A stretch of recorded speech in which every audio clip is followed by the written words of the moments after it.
बिस्मिल्लाहिर्रहमानिर्रहीम। Respected teachers and dear students, अस्सलामु अलैकुम। अल्लाह रब्बुल इज़्ज़त का बहुत बड़ा एहसान है कि उसने हमें मुअल्लिम मुंतखब किया। जैसे कि हम में से हर मुअल्लिम यही चाहता है कि वो बेहतरीन मुअल्लिम बन सके। आज मेरी अपने सेशन के थ्रू यही काविश होगी कि वो तमाम पैरामीटर जो एक बेहतरीन मुअल्लिम में होते हैं वो मैं आपके साथ डिस्कस कर सकूं। आज का जो मेरा ये सेशन है ना सिर्फ टीचर्स के लिए बल्कि स्टूडेंट्स के लिए भी यकसा मुफीद होगा। आज के सेशन के ज़रिए हम अपने टीचर्स को ट्रेन तो नहीं कर सकते, लेकिन जस्ट उनके साथ शेयरिंग करेंगे। मैं अपने एक्सपीरियंस के बिहाफ पे अपने टीचर्स के साथ कुछ शेयरिंग करूँगा जो स्पेशली हमारे इस सिस्टम में नए आए हैं और उनको अपने सिस्टम के हवाले से कुछ रिक्वायरमेंट्स होती हैं हर सिस्टम की जो मुख्तलिफ होती हैं, वो उनके साथ शेयर करूँगा। तो टीचर्स को ट्रेन करना मैं समझता हूँ कि शायद मेरे बस में नहीं है कि मैं सिर्फ शेयरिंग कर सकता हूँ। आज के यानी जो हमारा लेक्चर है उसकी जो आउटलाइंस हैं पहले हम एक नज़र उस पर लगा लेते हैं। उसमें पेपर पैटर्न है, पेपर प्रेजेंटेशन है, एकेडमिक कैलेंडर है, SOS है, फोर्टनाइटली टेस्ट है, पेपर चेकिंग है, पेपर डिस्कशन है एंड हाउ टू टीच है। तो फर्स्ट ऑफ ऑल हम मूव करते हैं अपने पहले पॉइंट की तरफ, that is the paper pattern. जिस तरह से एक मुसाफिर उस वक्त तक अपनी मंजिल तक नहीं पहुंच पाता जब तक उस मुसाफिर को रोड मैप और रास्ते की अवेयरनेस ना हो, तो सिमिलरली एक तालिबे इल्म, एक स्टूडेंट उस वक्त तक अपनी मंजिल तक नहीं पहुंच पाएगा जब तक उसे पेपर पैटर्न्स का नहीं पता होगा। पेपर पैटर्न एक स्टूडेंट के लिए उसकी डेस्टिनेशन तक पहुंचने के लिए डायरेक्शंस प्रोवाइड करती हैं। पेपर पैटर्न्स में मैं सबसे पहले आपसे फ़िज़िक्स का पेपर पैटर्न डिस्कस करूंगा। फ़िज़िक्स के पेपर पैटर्न में जो क्वेश्चंस होते हैं, पेपर पैटर्न से मुराद ये है कि हमें ये पता होना चाहिए कि हमारे पास किस किस टाइप के क्वेश्चंस आएंगे, टाइम कितना होगा। लाइक अगर हम बच्चे हमारे यहाँ मतलब हम उन्हें MCQs करवाएं तो वो ऑब्वियसली उनको बेनिफिट होगा बिकॉज वो पेपर का हिस्सा है। अगर हम उसे true false, column matching, filling the blanks करवाएं तो वो हमारे क्वेश्चन का, हमारे पेपर का हिस्सा नहीं है, तो उससे इतनी अच्छी तैयारी शायद ना हो सके। तो हमें पेपर पैटर्न के थ्रू ये लाजमी समझना है कि वो कौन से पैरामीटर्स हैं जिनके ऊपर एफर्ट करके हमारे बच्चे बेहतरीन जो है वो पोजीशन ले सकते हैं। तो पेपर पैटर्न से मुराद, जैसे फिज़िक्स का पेपर पैटर्न आपके सामने डिस्प्ले है, इसमें क्वेश्चन नंबर 1 जो है वो MCQs है जिसमें हमने 12 हैं और 12 ही करने हैं। और इसी तरह क्वेश्चन नंबर 3, 4, 2, 3, 4 जो हैं वो हमारे पास शॉर्ट क्वेश्चंस हैं जिसमें से हमने 5 करने होते हैं 8 में से। और इसी तरह लॉन्ग क्वेश्चंस होते हैं जो A और B की फॉर्म में होते हैं और 3 जो हैं वो लॉन्ग क्वेश्चन गिवन होते हैं, इनमें से कोई से 2 अटैम्प्ट करने होते हैं। और इसमें एक चीज़ और ख़याल रखिएगा, मोस्टली जो स्टूडेंट्स हैं वो ये भी मिस्टेक करते हैं कि लॉन्ग क्वेश्चन जब वो अटैम्प्ट करते हैं तो A और B 2 पार्ट्स होते हैं। क्वेश्चन नंबर 5 का अगर A किया है तो क्वेश्चन नंबर 5 का ही B अटैम्प्ट करना होगा। ऐसा पॉसिबल नहीं है कि आप क्वेश्चन नंबर 5 का A करें और क्वेश्चन नंबर 6 का B करें और ये आपका एक क्वेश्चन बन गया। ये गलत फॉर्मेशन है। हमने जो भी क्वेश्चन लेना है उसके दोनों पार्ट्स को अटैम्प्ट करना है। फिज़िक्स में नॉर्मली जो A part long question theory base होता है और B पार्ट जो है वो न्यूमेरिकल बेस होता है। और इसी तरह मैं आपके साथ जो है आगे साइंसेस में हमारे पास फ़िज़िक्स, केमिस्ट्री, बायोलॉजी, इसमें ऑलमोस्ट एक जैसा ही पेपर पैटर्न होता है। स्लाइटली चेंज ये होता है कि लॉन्ग क्वेश्चंस में केमिस्ट्री में न्यूमेरिकल हो सकता है लेकिन नहीं भी हो सकता, बट बायोलॉजी में न्यूमेरिकल नहीं होता, दोनों पार्ट्स थ्योरी वाले होते हैं। और इसी तरह मैथ्स का पेपर पैटर्न आपके सामने जो है वो मैंने डिस्प्ले कर दिया है। मैथ्स के पेपर पैटर्न में भी क्वेश्चन नंबर 1 MCQs का है, 15 MCQs हैं, 15 ही करने हैं। इसी तरह शॉर्ट क्वेश्चंस हैं क्वेश्चन नंबर 2, 3, 4 की फॉर्म में, जिसमें से हमने 6 करने होते हैं और 9 में से। ऐसा पॉसिबल नहीं है कि हम क्वेश्चन नंबर 2 में से कोई 5 कर लें और क्वेश्चन नंबर 3 में से कोई 7 कर लें ताकि वो 12 हो जाए। नहीं, ऐसा पॉसिबल नहीं है। हमें हर क्वेश्चन में से 6 ही अटैम्प्ट करने हैं। Then question number long question की तरफ जाते हैं, पार्ट नंबर 2, जिसमें से कोई से आपने 2 क्वेश्चंस अटैम्प्ट करने होते हैं और जिसमें क्वेश्चन नंबर 5, 6, 7, 8 ये 4 सवाल में से आपने कोई से 2 सवाल अटैम्प्ट करने हैं। बट क्वेश्चन नंबर 9 जो है वो हमारे पास कंपल्सरी होता है, ज़रूरी करना होता है। इसमें से 2 थ्योरम होते हैं, एक थ्योरम हमने अटैम्प्ट करना होता है। पेपर पैटर्न की जब बात आती है तो मोस्टली टीचर्स असेसमेंट स्कीम समझ लेते हैं। तो पेपर पैटर्न से मुराद कोई असेसमेंट स्कीम नहीं है। ये क्लियर कर देता हूँ मैं यहाँ पे कि पेपर पैटर्न जस्ट लाइक हमने ये जानना है कि हमारा पेपर किस क्वेश्चन यानी उसमें जो क्वेश्चन की नेचर है वो क्या होगी। पेपर पैटर्न के बाद जो हमारा नेक्स्ट पॉइंट है that is the paper presentation. और मैं ये समझता हूँ कि पेपर प्रेजेंटेशन अटेम्प्टिंग में देखिए, बच्चे को हम जितना मर्जी अच्छा लर्न करवा दें, हमने उसको बहुत अच्छा लर्न करवा दिया, लेकिन वो उस वक्त तक अच्छा स्कोर नहीं कर पाएगा, उस वक्त तक नुमाया मार्क्स नहीं ले पाएगा जब तक वो लिखेगा अच्छा नहीं। तो लिखने से मुराद अटेम्प्टिंग अच्छी नहीं होगी। तो अटेम्प्टिंग के लिए जो बैकबोन का रोल प्ले करती है that is the paper presentation. Paper presentation का जो सही मकसद है, उसकी जो ऑब्जेक्टिव्स हैं वो समझना बहुत ज़रूरी है। मोस्टली बच्चे स्पेशली ये समझ लेते हैं कि paper presentation mean to decoration the paper. तो पेपर प्रेजेंटेशन का कतई ये मतलब नहीं है कि हमने पेपर को डेकोरेट करना है, हम उस पर कोई फ्लावर, कोई स्टार्स, कोई बीड्स वगैरह ऐसा सच कोई चीज़ें नहीं ड्रॉ नहीं करेंगे। बिकॉज पेपर प्रेजेंटेशन का जो हमने ये कंक्लूड किया है, स्पेशली जो हमारे टॉपर्स स्टूडेंट्स हैं जो बोर्ड में नुमाया पोजीशंस ले चुके हैं, उनके पेपर से ये कंक्लूड किया है कि पेपर प्रेजेंटेशन का मकसद जो है एग्जामिनर को फैसिलिटेट करना है। हमने उसके लिए आसानी पैदा करनी है कि एग्जामिनर वहाँ पे पेपर मार्क करने के लिए एग्जामिनेशन हॉल में बैठा है, तो हमने अपने पेपर्स के थ्रू ऐसा इंप्रेशन देना है कि वो जल्दी से हमारा पेपर मार्क कर ले। हमने उसको अपने स्ट्रॉन्ग एरियाज दिखाने हैं, वीक एरियाज छुपाने हैं। यानी पेपर प्रेजेंटेशन एक आर्ट है जिसके थ्रू हमने एग्जामिनर को अपने गुड एरियाज, अपने स्ट्रॉन्ग एरियाज दिखाने हैं और अपने वीक एरियाज को हम छुपाने की कोशिश करेंगे। पेपर प्रेजेंटेशन का एक और मकसद भी है कि हमें अच्छे नंबर चाहिए, टू गेट एक्सीलेंट मार्क्स। अगर हम अच्छे नंबर लेना चाहते हैं तो हमें अटेम्प्टिंग के हवाले से जितने भी क्राइटेरियाज हैं उन सब का पता होना बहुत ज़रूरी है। इसी तरह हम अपनी टॉप पोजीशन को सिक्योर करना चाहते हैं। पेपर प्रेजेंटेशन की 3 ऑब्जेक्टिव्स हैं, जैसे स्लाइड में आपके पास चल रही हैं, कि to facilitate the examiner, to get excellent marks and to secure the top positions. Next अब हम चलते हैं कि पेपर प्रेजेंटेशन के लिए किन किन की पॉइंट्स का होना बहुत ज़रूरी है। यानी वो कौन से ऐसे पॉइंट्स हैं जिन्हें हमें फुलफ़िल करना है ताकि हम अच्छा एक हेल्दी पेपर अटेम्प्ट कर सकें। उसके लिए सबसे पहली चीज़ ये है कि बीइंग अ स्टूडेंट हमारे पास कंप्लीट स्टेशनरी होनी चाहिए। और कंप्लीट स्टेशनरी से मुराद क्या है, मैं इंशाल्लाह ताला अगली स्लाइड में आपके साथ शो करूंगा डिटेल में कि कंप्लीट स्टेशनरी क्या है। दूसरा पॉइंट ये है कि use of marker, how to draw the margin line, main heading, sub heading और इसी तरह सेपरेटर, अंडरलाइनिंग, ये तमाम चीज़ें, हैंड राइटिंग, ये तमाम चीज़ें बहुत ज़्यादा मैटर करती हैं पेपर प्रेजेंटेशन के लिए। अब 1 बाय 1 मैं तमाम इन पॉइंट्स को एक्सप्लेन करता हूँ। कंप्लीट स्टेशनरी से मुराद जैसे आपके सामने स्लाइड है, इस स्लाइड में दिखाया गया है कि फाउंटेन पेन से आपने पेपर सॉल्व करना है, बॉल पॉइंट या पॉइंटर से पेपर सॉल्व नहीं करना।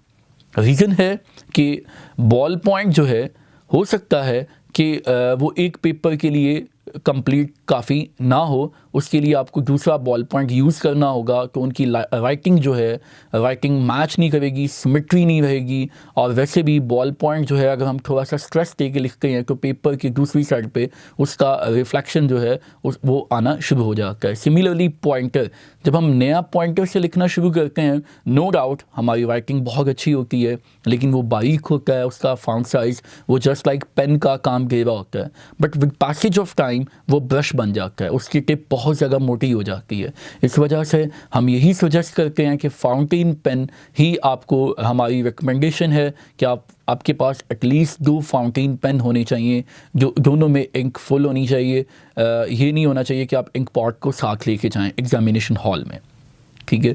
और फिर राउंड टिप मार्कर होना चाहिए आपके पास। राउंड टिप मार्कर से मुराद ये है कि ऐसा मार्कर जिसकी टिप को राउंड किया हुआ है और उसको कट ना लगा हो, उसको हम कीवर्ड्स के लिए, कीवर्ड्स क्या होते हैं मैं अभी अगली स्लाइड में पेपर के ऊपर जाकर आपके साथ शेयर करूंगा कि कीवर्ड से मुराद क्या है। राउंड टिप मार्कर को हम कीवर्ड्स के लिए इस्तेमाल करेंगे। कट टिप मार्कर 2 तरह के हम इस्तेमाल करेंगे, एक 604 है, एक 605 है। दोनों में जो मेजर डिफरेंस है वो उनके फाउंट साइज़ का है। 604 का फाउंट साइज़ कम होता है और उसे हम सब हेडिंग के लिए इस्तेमाल करते हैं। 605 का जो फाउंट साइज़ है वो थोड़ा सा लार्ज होता है कंपैरेटिवली 604, उसको हम मेन हेडिंग के लिए इस्तेमाल करते हैं। ये मेन हेडिंग और सब हेडिंग मैं आपके साथ इंशाअल्लाह रहमान नेक्स्ट स्लाइड में, नेक्स्ट पेपर में डिस्कस करूंगा कि ये क्या होती हैं। इसी तरह मार्जिन लाइन के लिए हम 605 मार्कर, एक 605 मार्कर एक्स्ट्रा लेते हैं और उसकी टिप को दरमियान से स्केल से काट लेते हैं, ताकि हम एक उससे एक मार्जिन लाइन लगाएंगे तो वो डबल कर देगा। इसी तरह स्केल हमारे पास 2 होनी चाहिए, फुल बी और half B. Quality of the ink जो है वो ओनली ब्लू होनी चाहिए। No ink remover, no whitener, no correction pen, कोई ऐसी चीज़ें, लेड पेंसिल का इस्तेमाल बिल्कुल नहीं करना। इन चीज़ों को इस्तेमाल करेंगे तो ऑब्वियसली हम अपने मार्क्स को खो देंगे। तो ये एक कंप्लीट स्टेशनरी है। और इसके साथ अगर आप मैथ्स का पेपर अटेम्प्ट करते हैं तो आपको कंपास के अंदर बॉल पॉइंट की ज़रूरत पड़ेगी। ऐसा बॉल पॉइंट होना चाहिए जो कंपास के अंदर इजीली फिट हो सके। आपने कोई भी आर्क लेड पेंसिल से ड्रॉ नहीं करनी। पेंसिल से ड्रॉ की हुई जो भी आर्क होगी वो एक्सेप्टेबल नहीं होती। नेक्स्ट हम जैसे कि मूव करते हैं अपनी नेक्स्ट स्लाइड के ऊपर कि अटेम्प्टिंग में जो कंप्लीट स्टेशनरी के बाद जो मेन रोल प्ले करता है, that is the main heading. Main heading यानी हमें वो तमाम एरियाज़ को फुलफ़िल करना है जिससे एग्जामिनर फैसिलिटेट होगा। वो तमाम एरियाज़ पेपर प्रेजेंटेशन में जो हमारा टाइम को वेस्ट कर रहे हैं और जिसका मकसद डेकोरेशन करना है, उनको हम अडॉप्ट नहीं करेंगे। मेन हेडिंग मैं आपको एग्जांपल देता हूँ। जैसे एक घर है, घर का एक मेन गेट है। उस मेन गेट का मकसद क्या है कि जो भी नया पर्सन कोई भी है, अजनबी है, वो घर में एंटर होना चाहता है तो वो मेन गेट से ही एंटर होगा। उसको पता है कि ये गेट की एंट्रेंस है। सिमिलरली एग्जामिनर आपका एक आंसर मार्क करना चाह रहा है तो हमने मेन हेडिंग के थ्रू एग्जामिनर को उस आंसर की एंट्रेंस बतानी है। इन अदर वर्ड्स हमने एग्जामिनर को यह बताना है कि यहाँ से हमारा क्वेश्चन शुरू हुआ है, यहाँ से हमारा आंसर शुरू हुआ है, आप इसे यहाँ से मार्किंग करना शुरू कर दें। अब जो मेन हेडिंग होती है, आपके सामने स्लाइड में मैंने दिखाया हुआ है कि ये main heading, it may be a question number, it may be a what is the question about. यानी मेन हेडिंग आपकी क्वेश्चन नंबर हो सकती है। मेन हेडिंग ये भी हो सकती है कि what is the question about. For example अगर क्वेश्चन आपसे पूछा गया है डिफाइन सिंपल हार्मोनिक मोशन, तो simple harmonic motion becomes your main heading. Main heading लिखनी किस तरह से है? It should be a centralize and capitalize prominent use the some keywords. आपने कंप्लीट क्वेश्चन नहीं लिखना, कीवर्ड्स इस्तेमाल करने हैं और इसको पेज के सेंटर में लिखना है और कैपिटलाइज लिखना है ताकि मेन हेडिंग में डिफरेंस क्रिएट हो सके। और इसको आपने 605 मार्कर से लिखना है और इसको अंडरलाइन करना है। जब आपका पेपर कंप्लीट हो जाए तो अंडरलाइनिंग वाला प्रोसेस बाद में किया जाए। अब इसी तरह सब हेडिंग कि आप जैसे ही किसी घर में एंटर हो गए हैं तो आगे आपको ये पता होना चाहिए कि आपने किस रूम में जाना है। सब हेडिंग एग्जामिनर को फैसिलिटेट करती है इस सेंस में कि आपने लिखा क्या है। जैसे मैं एग्जांपल देता हूँ कि आपने एक सिंपल हार्मोनिक मोशन की डेफिनेशन लिखी है, आपने मेन हेडिंग बना ली सिंपल हार्मोनिक मोशन और डायरेक्ट उसका आंसर लिखना शुरू कर दिया। अब आपके आंसर को मार्क करने के लिए एग्जामिनर के पास 2 सॉलिड रीजंस हैं कि वो उसको रीड करेगा। नंबर 1, पहला क्वेश्चन उसके जहन में यही आएगा कि व्हाट इज दिस, ये क्या है, ये क्या लिखा है, ठीक है। और दूसरा सवाल उसके जहन में आएगा, इज इट करेक्ट, क्या ये ठीक लिखा है। इन दोनों सॉलिड रीजंस के बिहाफ पे एग्जामिनर ने आपका आंसर मार्क करना है, रीड करना है। अब हमने अपनी प्रेजेंटेशन के थ्रू ऐसा इंप्रेशन देना है कि एग्जामिनर को हमारा आंसर रीड ना करना पड़े। अगर हम साइड पे मेंशन कर दें simple harmonic motion and that is the definition, तो क्या होगा, एग्जामिनर माइट भी पॉसिबल है कि पहला रीजन जो था कि ये क्या लिखा है उसको पता चल गया ये डेफिनेशन है, वो उस बिहाफ पे रीड नहीं करेगा। अब दूसरी रीजन क्या है कि जी ये क्या ठीक लिखा है।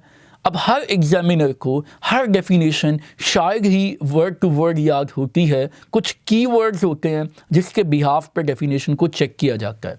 जिस तरह से अगर मैं सिंपल हार्मोनिक मोशन की बात कर रहा हूँ, मुझे पता है कि net force directly proportional displacement, यानी ये 3 वर्ड्स पहले सेंटेंस में मुझे चाहिए। फिर इसी तरह from the mean position directed towards the mean position, ये ऐसे पॉइंट्स हैं जिनके बिहाफ पे मैंने डेफिनेशन चेक करनी है। ये ऑलमोस्ट 3 से 4 लाइन्स की डेफिनेशन है और इसको मैंने कोई 4 से 5 वर्ड्स को चेक कर सकता हूँ। अगर मैं ये 4 से 5 वर्ड्स मार्कर से बचा राउंड टिप मार्कर से लिख लेगा तो एग्जामिनर के लिए मार्क करना आसान होगा। तो सब हेडिंग साइड पे लिखी जाती है, पहला अल्फ़ाबेट कैपिटल होता है, बाकी सारे स्मॉल होते हैं और ये तमाम वो हेडिंग्स होती हैं जो आपके आंसर को सपोर्ट कर रही होती हैं। फॉर एग्जाम्पल आप सिंपल हार्मोनिक मोशन लिख रहे हैं, डेफिनेशन, एग्जाम्पल, कैरेक्टरिस्टिक्स, फीचर्स, आप वट एवर कोई भी ऐसी हेडिंग्स लिख रहे हैं जो आपके आंसर को सपोर्ट कर रही है, वो तमाम सब हेडिंग होंगी। सब हेडिंग जो है वो एक से ज़्यादा ऑब्वियसली हो सकती हैं, बट मेन हेडिंग किसी भी आंसर में एक से ज़्यादा नहीं हो सकती। इसी तरह आपको एक बहुत इंपॉर्टेंट चीज़ है, दैट इज़ द सेपरेटर।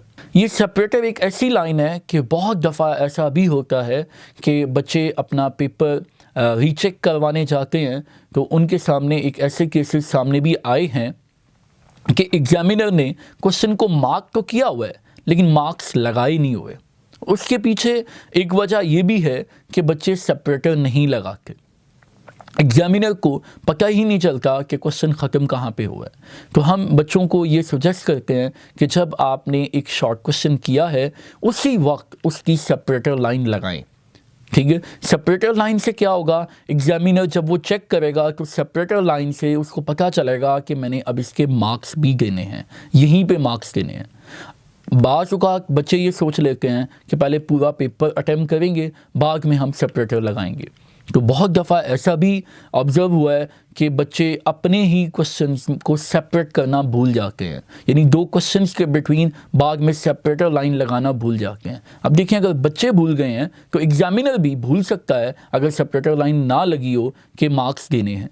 तो सेपरेटर लाइन एग्जामिनर को यानी सेपरेटर लाइन लगाने से एग्जामिनर उसको ओवरलुक नहीं करेगा, ऑब्वियसली वो उसको मार्क भी करेगा और मार्क्स भी देगा। तो सेपरेटर लाइन की ना लगाने की वजह से हो सकता है कि हमारे मार्क्स हमें ओवरलुक हो जाएं एग्जामिनर से। अब इसी तरह आगे हम चलते हैं। अब मैं आपके सामने कुछ पेपर्स को अटेम्प्टिंग के एरियाज में सबसे जो ज़्यादा मेन रोल प्ले करने वाली चीज़ है that is the bubble sheet. Bubble sheet यानी MCQs एक ऐसी आप ये कह लें एक ऐसा क्वेश्चन है जिसमें चॉइस नहीं है और डेफिनेटली बच्चे के अगर नंबर माइनस होंगे या बच्चे के नंबर कम हो रहे हैं तो MCQs पे हो रहे हैं। बच्चे के पास शॉर्ट में भी चॉइस है, लॉन्ग में भी चॉइस है, लेकिन MCQs में चॉइस नहीं है। और 2 या 3 MCQs मिनिमम इस तरह के बनाए जाते हैं कि उसको वही बच्चा अटेम्प्ट कर सकता है जिसने थॉरली कंप्लीट बुक को स्टडी किया होगा, जो वाकई ही टॉपर्स होगा, जो पोजीशन होल्डर होगा।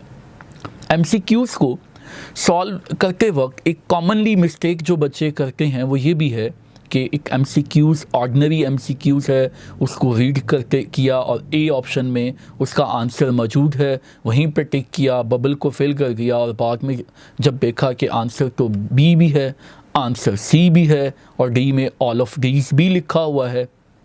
तो ऐसे तमाम MCQs आपके मार्क्स को कम करवा सकते हैं। MCQs को सॉल्व करते वक्त आपको हर MCQs को एटलीस्ट 4 टाइम्स रीड करना है। पहली दफ़ा जब हमने MCQs को रीड करना है तो उसको रिलेट करना है ऑप्शन ए के साथ। नेक्स्ट फिर हमने उसको दोबारा रीड करना है और रिलेट करना है ऑप्शन बी के साथ, फिर उसको ऑप्शन सी के साथ और फिर उसको ऑप्शन डी के साथ। इस तरह से हम अपने MCQs को यानी अच्छे अंदाज में सॉल्व कर सकते हैं। तो MCQs से पहले बोर्ड की तरफ से एक जो आपको शीट्स मिलेंगी उसको उसके अंदर बबल्स को किस तरह से फिल करना है, रोल नंबर किस तरह से लिखना है, ये आपके सामने जो शीट शो हो रही है ये आपकी लाहौर बोर्ड की 2019 में जो शीट यूज़ हुई है ये वो वाली है। इस शीट में आपने डिफरेंट इंफॉर्मेशंस फिल करनी है और जो सबसे ज़्यादा इम्पॉर्टेंट इंफॉर्मेशन है वो आपका पेपर कोड है।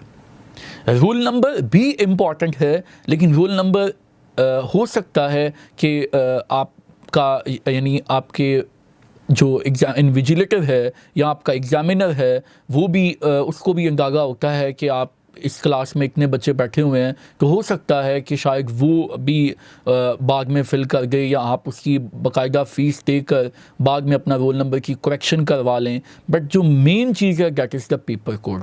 अगर आपने पेपर कोड गलत लिख लिया है या पेपर कोड लिखा ही नहीं है तो आपकी ऑब्जेक्टिव चेक नहीं होगी। ऑब्जेक्टिव चेक पेपर कोड का कॉन्सेप्ट ये है कि बोर्ड में 4 तरह के पेपर्स आते हैं। उन चारों पेपर्स में ऑब्जेक्टिव्स में सिर्फ सीक्वेंस का डिफरेंट होता है। सीक्वेंस डिफरेंस होने की वजह से हर पेपर का कोड होता है और वो कोड मेंशन करने से एग्जामिनर को ये पता चलता है कि इसके आंसर्स मैंने इस की के मुताबिक चेक करने हैं।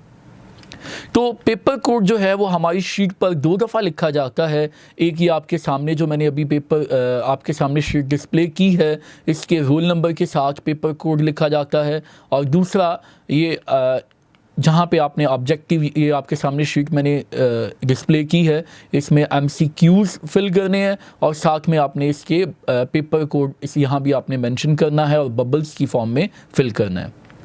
उसके बाद दरमियान में जो आपने शीट फिल करनी होती है ये आपकी यानी जिसमें आपने इंफॉर्मेशन फिल करनी है वो ये वाली शीट है।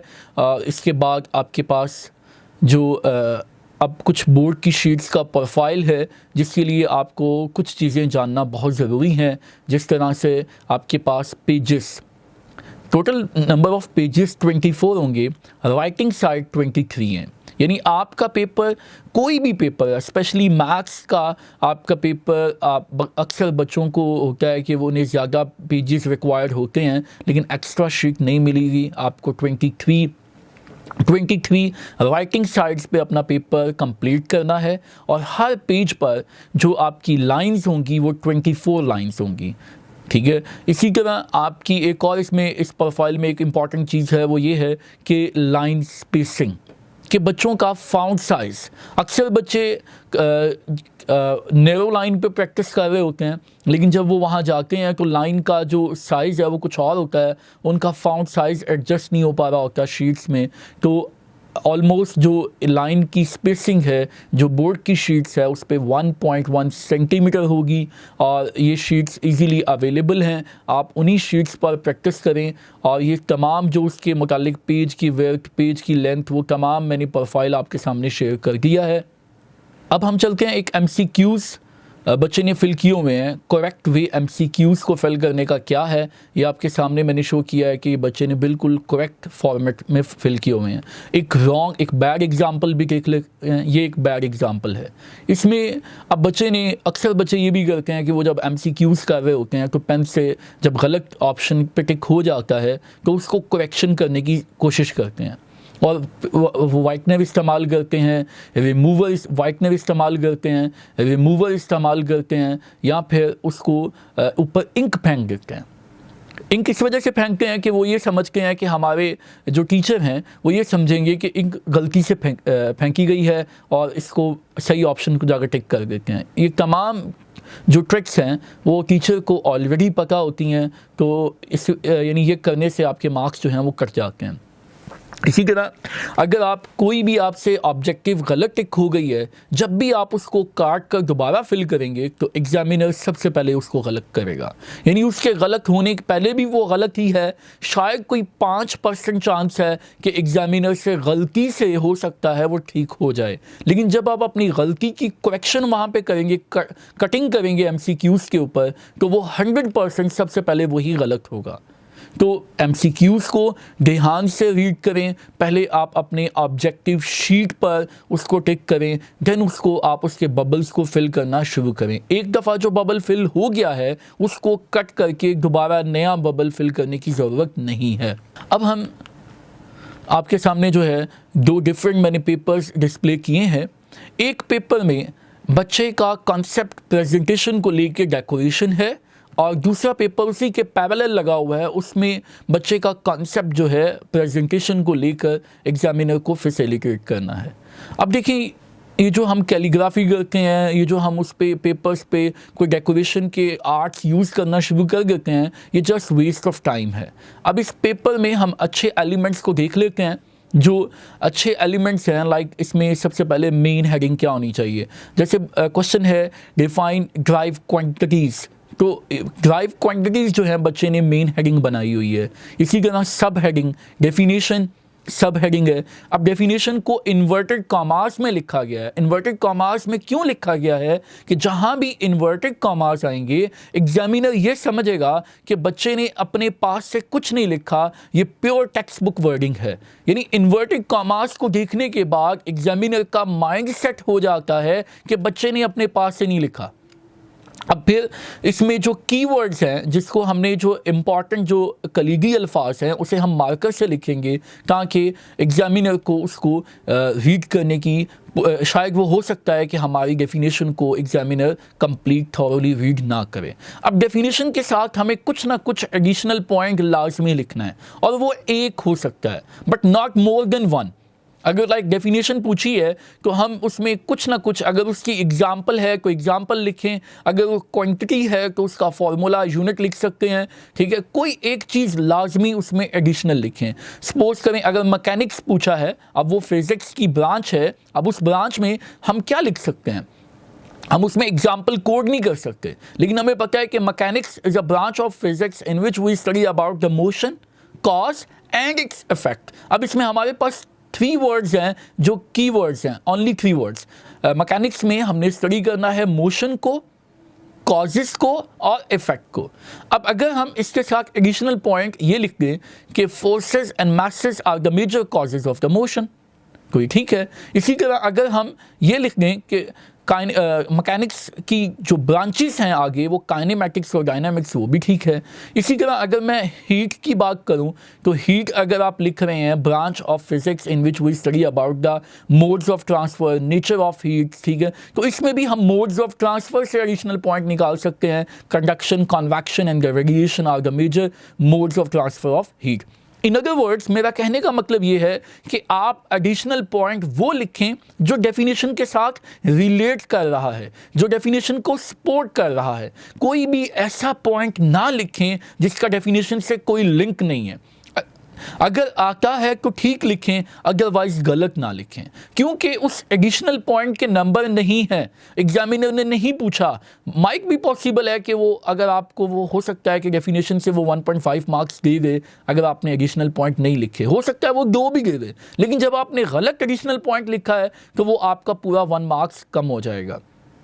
इस वजह से कोशिश ये करें कि अगर आप वाकई ही टॉपर्स हैं, आप बोर्ड में नुमाया पोजीशन लेना चाहते हैं तो एडिशनल पॉइंट लिखना होगा, क्योंकि जो लास्ट प्रोसेस है जिसमें पेपर्स को कंपेयर करना होता है, जहाँ पे पोजीशंस बनती हैं, वहाँ पे ये तमाम चीज़ें ज़रूरी होती हैं। और एक अगर एवरेज बच्चा है या एक हमारे पास एवरेज है, बिलो एवरेज है, तो हो सकता है कि उसको खाली डेफिनेशन से ही 2 नंबर मिले हों बोर्ड में और मिलके भी रहेंगे। इसी तरह जब आपका क्वेश्चन ख़त्म हो जाए या आपके सामने एक बच्चे ने सेपरेटर लाइन लगाई हुई है, आपको भी सेपरेटर लाइन लगानी है। अब इसी तरह डेफिनेशन बेस्ड जितने भी क्वेश्चंस होते हैं वो तो मैंने आपको बता दिया है कि उसमें हमने कुछ एडिशनल पॉइंट लिखना है। अब एडिशनल पॉइंट से मुराद क्या क्या है मैं दोबारा रिपीट कर देता हूँ। इट मे बी या example, formula, unit, characteristic, feature, advantage, disadvantage, anything which you know about the definition। कुछ भी हो सकता है जो आपको definition के बारे में पता है वो लिखें। और सबसे important चीज़ ये है कि अगर आप उस definition के साथ डायग्राम अगर है या ग्राफ है तो वो बना दें। वो बेहतरीन आपका एडिशनल पॉइंट है कि आप एग्जामिनर को पिक्टोरियल वे में बता रहे हैं। जो डिफरेंस बेस्ड क्वेश्चन जो होते हैं उसमें मेन हेडिंग डिफरेंशिएशन होती है। ये आपके सामने एक स्लाइड की फॉर्म में डिफरेंस बेस्ड क्वेश्चन मैं आपको दिखा रहा हूँ। इसमें जो मेन हेडिंग जो है वो डिफरेंशिएशन है और सब हेडिंग स्पीड और वेलोसिटी है। इसमें हमने दरमियान में लाइन लगानी है और सब हेडिंग हमारी स्पीड और वेलोसिटीज़ होंगी और बाकी तमाम इसके पॉइंट्स बुलेट्स में लिख सकते हैं या अगर हम इसे सेंट्रल हेडिंग्स बना लें लाइक डेफिनेशन है, फार्मूला है, ठीक है, क्वांटिटी है तो वो भी बेस्ट है। लेकिन अगर हम खाली बुलेट्स भी लगा दें तो भी ठीक है। लेकिन डिफरेंस में एक चीज़ का ख्याल कीजिएगा कि जो भी सिमिलर पॉइंट्स होते हैं उनसे अवॉइड करना है। सिमिलर पॉइंट्स मीन जैसे स्पीड और वेलोसिटी दोनों का यूनिट सेम होता है, इसे हमने अवॉइड करना है। हमें सिमिलर पॉइंट्स नहीं लिखने क्योंकि जब हम सिमिलर पॉइंट्स लिखते हैं तो वो डिफरेंस नहीं होता, वो कंपैरिजन में चला जाता है।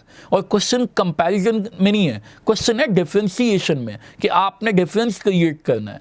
इसी तरह आपको अगर लॉन्ग में कोई शॉर्ट में लॉ को अटेम्प्ट करना है तो लॉ की मैंने एक आपके सामने स्लाइड शो की है कि लॉ में जो मेन हेडिंग होती है, जैसे आप कूलम्स लॉ अटेम्प्ट कर रहे हैं या आप कोई भी लॉ अटेम्प्ट कर रहे हैं तो जो भी उसकी मेन हेडिंग है, पास्कल लॉ है तो पास्कल लॉ उसकी मेन हेडिंग है। और सब हेडिंग लॉ की हमेशा स्टेटमेंट होती है, कोई लॉ है या प्रिंसिपल है, दोनों की सब हेडिंग हमेशा स्टेटमेंट होती है। इसी तरह आपके सामने मैंने एक लॉन्ग क्वेश्चन आपको दिखा रहा हूँ कि अगर आप एक लॉन्ग क्वेश्चन फिज़िक्स में या केमिस्ट्री में, बायोलॉजी में लॉन्ग क्वेश्चन अटेम्प्ट करना चाहें तो वो किस तरह से होगा। ये एक फिज़िक्स का लॉन्ग क्वेश्चन है जिसमें series combination of capacitor main heading बनी हुई है, डेफिनेशन सब हेडिंग है, डायग्राम को बनाया गया है तो प्रॉपर ब्लॉक में बनाया गया है और डायग्राम को पेंसिल से नहीं बनाया गया, पेन और मार्कर के कॉम्बिनेशन के साथ बनाया गया है, प्रॉपर लेबल की गई है। और डायग्राम जब भी बनाते हैं तो ये कभी भी ऐसी हेडिंग नहीं मेंशन करते कि डायग्राम है या फिगर है। ऑब्वियसली वो डायग्राम है, हाँ जिसकी डायग्राम है उसका नाम लिखते हैं। लाइक जैसे बच्चे ने यहाँ कैप्शन में यूज़ किया हुआ है सीरीज कॉम्बिनेशन। इसी तरह इसके जो करैक्टरिस्टिक्स हैं, फिर उसके जो भी आगे पॉइंट्स थी वो सारे सब हेडिंग हैं। और लास्ट पे जब उसको ख़त्म किया है लॉन्ग क्वेश्चन को तो कोशिश करें कंक्लूजन लगाएं। कंक्लूजन से क्या होगा कि आप अपने क्वेश्चन को कंक्लूड कर रहे हैं। और लॉन्ग क्वेश्चन जो फिज़िक्स का होता है उसका बी पार्ट नॉर्मली न्यूमेरिकल होता है और कोशिश करें कि फ़िज़िक्स में न्यूमेरिकल बी पार्ट पहले कर लें और ए पार्ट बाद में कर लें। इसमें भी कोई फ़र्क नहीं है, अगर आप ए पार्ट पहले थ्योरी बेस का भी करेंगे कोई इशू नहीं है। लेकिन अगर न्यूमेरिकल क्योंकि इसमें फुल 5 मार्क्स होते हैं वो आप अटेम्प्ट कर लें, आपको 5 नंबर पक्के हो जाएंगे। और थ्योरी में जो है वो उसमें हमें ज़्यादा लिखना होता है और फिर उसको 4 नंबर मिलते हैं। न्यूमेरिकल का जो पैटर्न है वो आपके सामने एक बच्चे का मैंने न्यूमेरिकल सॉल्व किया हुआ डिस्प्ले कर रहा हूँ। ये बेहतरीन पैटर्न है। बोर्ड में 5 नंबर का लॉन्ग में न्यूमेरिकल आता है जिसमें उसके डेटा का 1 नंबर होता है और वो डेटा में गिवन डेटा और टू फाइंड हो सकता है, फॉर्मूले का 1 नंबर है, इसी तरह कैलकुलेशन के 2 नंबर हैं और लास्ट पे जो है वो रिज़ल्ट का 1 नंबर है। तो रिज़ल्ट लाजमी लिखें न्यूमेरिकल में। इसी तरह अब एक केमिस्ट्री का क्वेश्चन अटेम्प्ट किया हुआ है बच्चे ने। तो केमिस्ट्री का क्वेश्चन मैं आपको दिखा रहा हूँ कि एक हमारे पास जो है वो एक लॉ है ये केमिस्ट्री का, तो उसमें भी बच्चे ने आपके सामने जो है वो क्वेश्चन अटेम्प्ट किया हुआ है और बेहतरीन इसमें डायग्राम भी बनी हुई है लास्ट पे ये। और इसी तरह मैथ्स के क्वेश्चन जब आपने अटेम्प्ट करने हैं तो मैथ्स में इस चीज़ का ख्याल करना है कि बच्चे जस्ट पार्ट नंबर लिखते हैं और क्वेश्चन को सॉल्व करना शुरू कर देते हैं। तो मैथ्स में खाली पार्ट नंबर लिखकर क्वेश्चन सॉल्व करना, इसमें गलती के चांसेस बहुत ज़्यादा होते हैं। हो सकता है कि हमने पार्ट नंबर गलत लिखा हो, जब हमने गलत पार्ट नंबर लिख दिया है और हमने हेडिंग भी नहीं बनाई, तो इसका मतलब ये कि जो हमने पार्ट नंबर लिखा है, लाइक हमने पार्ट नंबर 2 लिखा है और सॉल्व हम according to question paper part number 5 रहे हैं और हमने अपना पार्ट नंबर 2 लिख दिया है।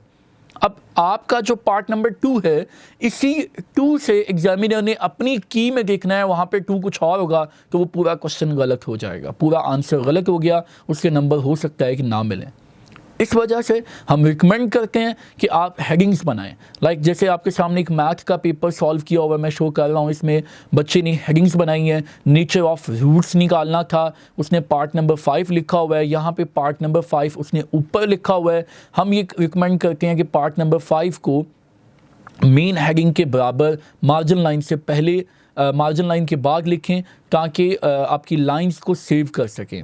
और इस पार्ट नंबर 5 के बाद नेचर उसने हेडिंग बनाई हुई है, नेचर ऑफ रूट्स बनाए, सोल्यूशन उसकी सब हेडिंग है और देन हम उसको सॉल्व किया हुआ है। इसी तरह प्रूफ है या कोई भी मैथ्स का क्वेश्चन है, जिस मेथड से क्वेश्चन सॉल्व करना है वो उसकी मेन हेडिंग होती है और जो सोल्यूशन उसकी हमेशा सब हेडिंग होती है। और जितनी भी मैथ्स में जियोमेट्रिकल डेफिनेशंस होती हैं उनको अटेम्प्ट करते वक्त एक चीज़ का ख़ास ख्याल रखें कि आप डायग्राम लाजमी बनाएं। जितनी भी हमारे पास मैथ्स में जियोमेट्रिकल डेफिनेशंस हैं उनके साथ डायग्राम लाजमी होती है। लाइक अगर आप डिफाइन पैरेललोग्राम कर रहे हैं तो पैरेललोग्राम को ड्रॉ करना आपके लिए ज़रूरी है। और पैरेललोग्राम को ड्रॉ किससे करना है? आपको पैरेललोग्राम को पेंसिल से नहीं बल्कि पेन और मार्कर के कॉम्बिनेशन से ड्रॉ करना है। साइंसिस में एक ये भी बहुत बड़ा आलमिया होता है कि मोस्टली बच्चों को डायग्राम्स बनाते वक्त बहुत ज़्यादा कन्फ्यूजन होती है कि डायग्राम किस तरह से बनानी है, कहाँ पे बनानी है, और बनानी है तो उसमें क्या क्या टूल्स यूज़ करने हैं, उसका साइज़ क्या है। डायग्राम मैं आपके साथ शेयर करूं तो डायग्राम जो है आप यूँ समझ लें किसी भी चीज़ को पिक्टोरियल वे में से उसको दिखा रहे हैं।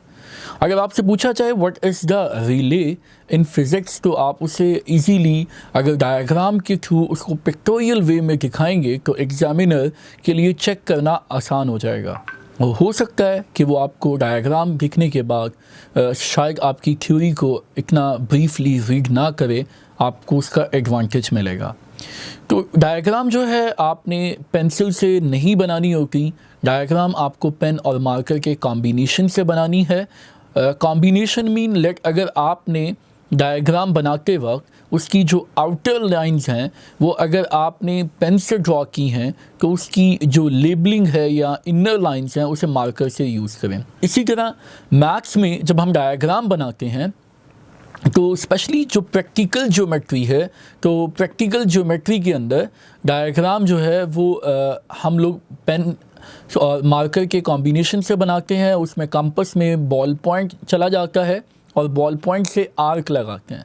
अब इसमें मैथ्स में मोस्टली ऐसा होता है जैसे हमने राइट बाइसेक्टर ड्रॉ करने हैं, मीडियंस ड्रॉ करने हैं, तो हमारी ट्राइंगल रिक्वायरमेंट है, ठीक है, नीड है triangle. Without drawing a triangle हम परपेंडिकुलर बाइसेक्टर ड्रॉ नहीं कर सकते। तो अब हमारी जो ट्राइंगल है जो उसको हम बॉल पॉइंट से ड्रॉ करेंगे और उसके ऊपर जो हम राइट बाइसेक्टर या मीडियंस ड्रॉ करेंगे वो हम मार्कर से ड्रॉ करेंगे। मैं आपके साथ कुछ डायग्राम्स दिखा रहा हूँ। जैसे ये पहली मैथ्स की डायग्राम है। इस डायग्राम में एक ट्राइंगल है, हमने अगर उसके बाइसेक्टर ड्रॉ करने हैं ट्राइंगल के तो हमें पता है कि उसके बाइसेक्टर्स कॉन्करेंट होते हैं, एक ही पॉइंट से गुजरेंगे।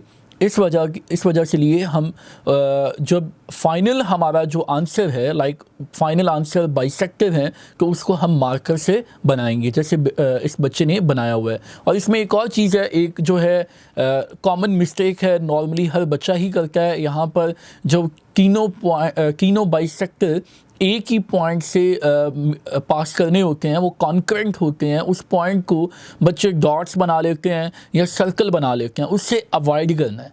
यानी एग्जामिनर को पता है कि वो सर्कल उसी वक्त बनाया जाता है जब वो कॉन्करेंट ना हो, जब वो मीट ना कर रहे हों, तो उसको छुपाने के लिए हम सर्कल बनाते हैं। तो उस सर्कल की बजाय अगर हम उसको मार्कर से ड्रॉ करेंगे, मार्कर का फाउंट साइज़ ज़्यादा होता है, हो सकता है अगर कोई 19-20 का फ़र्क रह गया है तो मार्कर का फाउंट जो है वो आपके गैप को कवर करेगा और तीनों लाइंस को एक ही पॉइंट से गुजार देगा। इसी तरह अब एक बायोलॉजी में ड्राइंग बनाई हुई है, ठीक है, नेफ्रॉन की डायग्राम बनी हुई है। इसमें भी बच्चे ने डायग्राम को बनाते वक्त उसके एक साइज़ प्रॉपर था, और डायग्राम को साइज़ और प्रॉपर प्लेस पे पुट करना ये भी एक बहुत बड़ा आर्ट है कि आपका हर वो मटेरियल थ्योरी में जहां आपको लगता है कि अब ये थ्योरी मुझे थोड़ी सी मुश्किल लग रही है, इसको मैं यानी इससे मैं एग्जामिनर की अटेंशन हटाना चाहता हूँ, तो उससे पहले या उसके बाद, उससे पहले आप डायग्राम बना दें। अब डायग्राम के अंदर एग्जामिनर की अटेंशन को डाइवर्ट कर दें कि आपका जो वीक एरिया था, लाइक अगर आपको कोई थ्योरी बेस्ड क्वेश्चंस में मसला आ रहा है, आप भूल गए हैं, आपको वो अच्छे से याद नहीं है, आपने लिखना है, तो आप वहाँ पे भी डायग्राम बना सकते हैं। इससे क्या होगा, एग्जामिनर की अटेंशन हो सकता है डाइवर्ट हो जाए और आपको इसका बेनिफिट मिले। फिर डायग्राम हम समटाइम बनाते हैं और बिल्कुल इतनी छोटी सी बनाते हैं कि वो सिर्फ हमें ही पता होती है या वो गौर करने से नज़र आती है कि डायग्राम है। ये सही वे नहीं है। डायग्राम का जो साइज़ है वो बिल्कुल एक जो है वो मुनासिब सा साइज़ होना चाहिए, और वो यानी उस बनाने के बाद उसको प्रॉपर ब्लॉक में बंद करें। ब्लॉक में बंद करने का मकसद ये है कि उसको मार्कर से ब्लॉक में बंद किया जा रहा है ताकि हम उसको प्रोमिनेट कर रहे हैं। अब इसी तरह एक फ़िज़िक्स की डायग्राम मैं आपके सामने दिखा रहा हूँ। ये मैंने तीनों डायग्राम्स आपके सामने स्लाइड में शो की हैं। इसमें एक फ़िज़िक्स की डायग्राम रिले सर्किट बना हुआ है, एक इसी तरह मैथ्स में बाइसेक्टर्स ड्रॉ किए हुए हैं, और इसी तरह नेफ्रॉन जो है वो हमारे पास बायोलॉजी में डायग्राम बनी हुई है। इन तमाम डायग्राम्स के थ्रू यानी हम एक थोड़ा सा एस्टीमेट ले सकते हैं कि हमें डायग्राम्स को किस तरह बनाना चाहिए। अक्सर बच्चे ये भी सवाल करते हैं कि डायग्राम शॉर्ट में बनानी चाहिए या लॉन्ग में बनानी चाहिए। देखिए, डायग्राम्स की बच्चों को बेहतरीन प्रैक्टिस होनी चाहिए, और वो प्रैक्टिस उसी वक्त होती है जब टीचर खुद बोर्ड पर डायग्राम्स बनाता है। जब हम खुद बोर्ड पर डायग्राम बनाएंगे और बच्चा ऑटोमेटिकली उसको सीख लेगा डायग्राम बनानी कैसे। डायग्राम बनाना भी एक आर्ट है, और फिर डायग्राम को हर क्वेश्चन में को अगर आपको प्रैक्टिस है, आपको बनानी आती है, आप जल्दी से बना सकते हैं, तो हर आंसर के साथ आप लगा दें। डजंट मैटर कि वो शॉर्ट है या लॉन्ग है, डायग्राम अगर उसकी है, ग्राफ है, तो आप उसको लाजमी लिखें और बनाएं और ड्रॉ करें और इसको प्रोमिनेट करके बनाएं, ठीक है। और उसके बाद हमारा जो पेपर अटैम्प्टिंग के एरियाज़ के बाद अब जो है हमारे सिस्टम में एक टीचर के लिए जो सबसे पहला डॉक्यूमेंट टीचर को दिया जाता है वो है SOS, स्कीम ऑफ स्टडीज़। यानी जो भी टीचर है हमारा, वो न्यू टीचर है, ठीक है, या एक पुराना टीचर है, उसने क्लास में जाना है तो ऑब्वियसली प्लानिंग के साथ जाना है। हम अपने टीचर को पूरे साल की एक प्लानिंग करके देते हैं, उस प्लानिंग के अंदर रहते हुए टीचर ने बच्चे को टीच करना होता है। अब ये प्लानिंग क्या है, इसमें इस प्लानिंग का नाम हमने SOS रखा हुआ है, स्कीम ऑफ स्टडी। जैसे मैंने स्क्रीन पर आपके सामने एक फ़िज़िक्स की प्लानिंग जो है वो शेयर की है। ये लास्ट ईयर की, इस साल की जो अभी चल रहा है करंट ईयर, उसकी प्लानिंग है। इसमें आपको नज़र आ रहा होगा कि कुछ रोज़ बनी हुई हैं। ये जो रोज़ हैं, हॉरिजॉन्टल लाइंस हैं, ये स्लॉट्स जो बनी हुई है, हर स्लॉट एक टेस्ट को शो कर रही है, और इस टेस्ट को हम बोलेंगे फोर्टनाइटली टेस्ट, जो अप्रॉक्सीमेटली 15 डेज़ के बाद, यानी 12 से 15 डेज़ के बाद जो है वो हर टेस्ट दोबारा बच्चे से लेना है। यानी हमारा हेड ऑफिस जो है वो ये डिमांड करता है टीचर से कि वो इस स्कीम के मुताबिक बच्चे को लेकर चले। इस स्कीम के अंदर हर स्लॉट में चैप्टर्स लिखे हुए हैं, टॉपिक्स लिखे हुए हैं, प्रैक्टिकल्स लिखे हुए हैं, न्यूमेरिकल्स लिखे हुए हैं। जो भी इस स्लॉट में लिखा हुआ है, इनको इन डेज़ में, ये पैकेज जो बना हुआ है इस डेज़ में उसने ख़त्म करवाना है। और सामने एक लास्ट कॉलम है जहाँ पे लिखा हुआ है टेस्ट डेट। इस टेस्ट डेट पे जाके उसने एक टेस्ट कंडक्ट करवाना है, इसी डेट को आपने टेस्ट कंडक्ट कराना है। अब जो टेस्ट होगा उसे हम फोर्टनाइटली टेस्ट बोलेंगे। मेरा अगला जो पॉइंट है वो फोर्टनाइटली के ऊपर ही है कि फोर्टनाइटली टेस्ट को किस तरह से डेवलप करना है, उसका क्या पैटर्न है, वो इंशाल्लाह रहमान जो नेक्स्ट स्लाइड आएगी उस पर मैं आपके साथ शो करता हूँ। अब ये हमारे पास जो हेड ऑफिस रिकमेंड करता है वो ऑलमोस्ट 4, ये आपको नज़र आ रही हैं कि 4 टेस्ट जो हैं, 4 टेस्ट जो हैं, T1, T2, T3, T4, ये ऑलमोस्ट 4 टेस्ट जो हैं फर्स्ट टर्म में है जो टीचर ने खुद डेवलप करने हैं। ये हेड ऑफिस डेवलप करके नहीं देगा, ये टीचर ने खुद डेवलप करने हैं। और इसी तरह फिर टर्मिनल एग्ज़ाम्स आ जाएंगे जो ब्लैक कलर के आपको रो में नज़र आ रहा है, उसमें लिखा हुआ है फर्स्ट टर्म पेपर और उसकी डेट्स लिखी हुई हैं। इसकी डेट शीट जो है कैलेंडर में मेंशन होती है और ये पेपर हेड ऑफिस भिजवाएगा आपको।